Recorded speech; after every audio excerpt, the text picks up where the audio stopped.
They go back to the air here after the INT. Oh, he's going to take, and that's caught inside the 35. And all the way down to the 22-yard line. Well, we know he's got the speed there. He needed the speed and the hands. A great catch.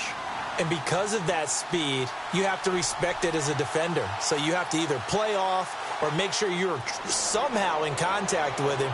And he's able to do exactly what you said. Use the speed to his advantage and go up and get the football. That's a big-time play right there. Seeing that play and understanding just how tough it is to cover tight ends, especially the ones running around the NFL nowadays, makes me glad I didn't make it in that league. I would have had a really difficult time. But now you get to sit up here with me. Yeah, and that's fun, isn't it? And what a really nice... And he'll take it into the end zone for the Saints touchdown. Kobe Flainer, a 12-yard touchdown grab. And the Saints are within an extra point of tying this thing up. And his kick is right through. So a tie ball game here as the kick's away. This fielded at the 2. Solid return, pretty good field position. They'll start at the 32-yard line. Out comes the Steeler offense now, ready to see what they can do here. And they were able to punch it in the end zone last time. They'll be looking to do that again here for the defense. Obviously, they'll be looking to stop them from punching it back in the end zone. It always is punch-counter-punch, isn't it? And which team has the advantage? Well, let's just go back. Last time on offense, they rolled downfield, got into a good rhythm. You can see a little more bounce in and out of the huddle. You can see the sideline really get into the game. So defensively, you're thinking to yourself, how do we take that away from them? How do we get the advantage back? Let's see what they come up with. I think pressure is always the first way to go. You love pressure. I love it. We'll see if they dial it up this drive. And it's complete to Ladarius Green. 23 yards on the play. And the game just keeps evolving. Big guys running those corner routes, so difficult to cover.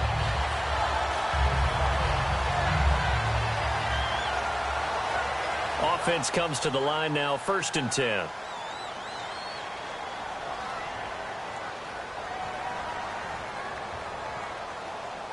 Throwing now, Roethlisberger on 1st down. He's going to rifle one deep left side. And it pops free. The collision there jarred the ball loose and brings up 2nd down.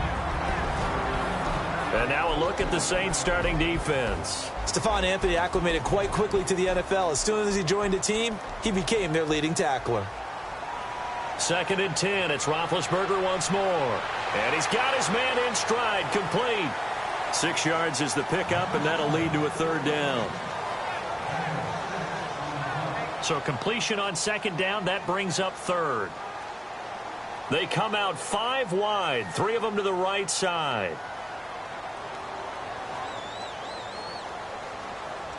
To throw again is Roethlisberger. He's going to flip that out to the flat. It's complete. Well, they'll say no to the 46-yard field goal try. They're going to go for it. A short game that doesn't get them the 1st down brings up a 4th down situation. Really nice job defensively. They knew where the sticks were. They got the stop before it. Going for it all. And it is incomplete. Boy, it looked like he had it and dropped it. And New Orleans gets set to take over again on offense. So they're coming off 2 losses and 2 games where they really struggled on this side of the football. 13 points in Week 13, 11 this past week. They did not have Michael Thomas, their dynamic rookie out of Ohio State. A big body guy, runs excellent routes, makes big catches. He didn't play in the game against Tampa Bay, so who was going to pick up the slack? Well, Willie Snead did a pretty good job, 6 catches for 85 yards, but he didn't get into the end zone. And Brandon Cooks is a sensational player for them, but had a huge drop in the end zone that may have cost them the game. So they need people to step up in the absence of Michael Thomas. Sitting at 5 and 8 right now with the Saints. Brandon Coleman was the intended target, and it's 2nd down. The headshots here are the offensive unit, and what about Brandon Cooks? If he's not a 1,000-yard receiver every year he's healthy in the league, I'll be surprised. Came out of college wanting to be a pro, studied all the best receivers in the NFL before he even got to the league. 2nd down following the incompletion.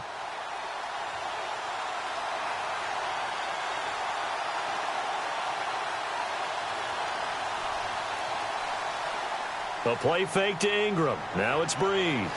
Over the middle, open is Thomas. That catch good for 5. It's third down. And here's a look at the defensive unit that hopes to halt this offense today.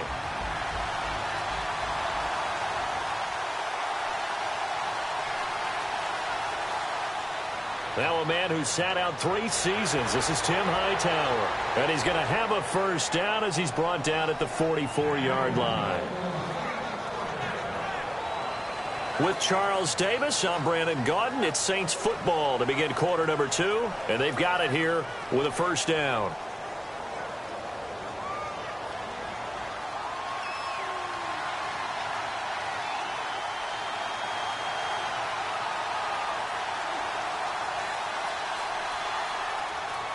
Back to the ground, this time with Ingram.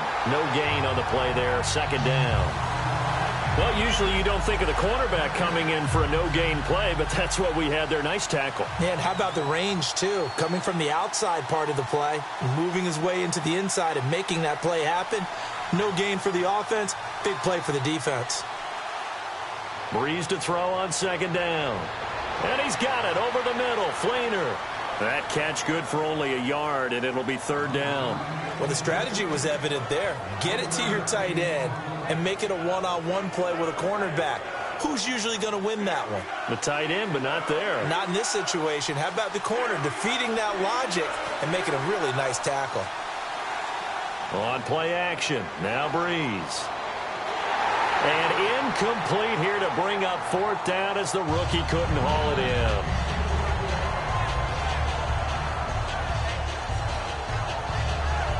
And a tough ask here. They're going to go for it on fourth down and 9. They come out 5 wide, 3 of them to the right side. Breeze to throw for it on fourth. Finding time. It's complete to Flainer. And he's going to be out of bounds down inside the 20 at the 15. That'll be a pickup of 29 yards there. And on fourth and long, somehow they're able to keep the drive going. And the defense with their backs against the wall a little bit here as the offense is in the red zone. This is Ingram on first and 10. And he stopped after only a yard, taking it down to the 14. The former number 8 overall pick, Justin Gilbert, in on the stop. A 1-yard gain could look like a disaster, but it all depends on how the game is going. Is it a series of 1-yard gains running the ball? If that's the case, you might have to start thinking about throwing it a little bit more. But if it's just the occasional 1-yard run, hey, congratulations to the defense. They won that one. Come back and get them the next time. Again, they'll run with Ingram. Shreds the tackle. And he is into the end zone. Touchdown, New Orleans. Mark Ingram, a 13-yard touchdown run. And the Saints have taken the lead. And he's got it. It's now a 14-7 ball game. Morstead out now following the touchdown to kick. And this will not be returnable. It's out of the back of the end zone for a touchback. Now the Steelers offense gets ready to get back onto the field. And on the last drive, they were in field goal range. They just opted not to kick it, didn't get it. How does that change the mentality this go around? I don't think it changes much for the head coach because this is what he preaches all the time. Attack at all times in any spot on the field, and he likes touchdowns, not field goals. Now, your field goal kicker, you got to make sure you nurse him through and say, okay, don't worry about it.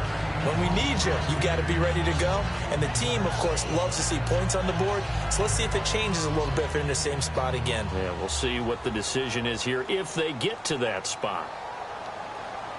Now a play fake here on first down. He couldn't quite hold it. Got hit.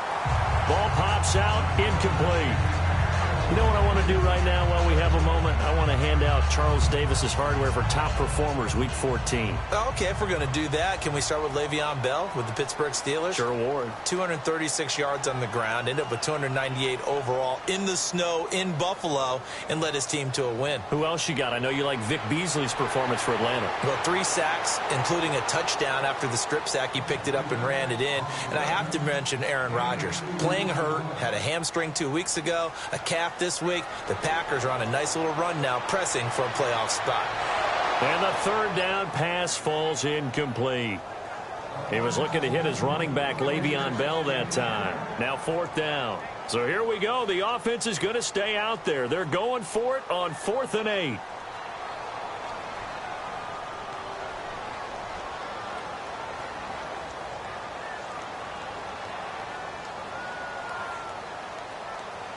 They'll indeed go for it with Roethlisberger.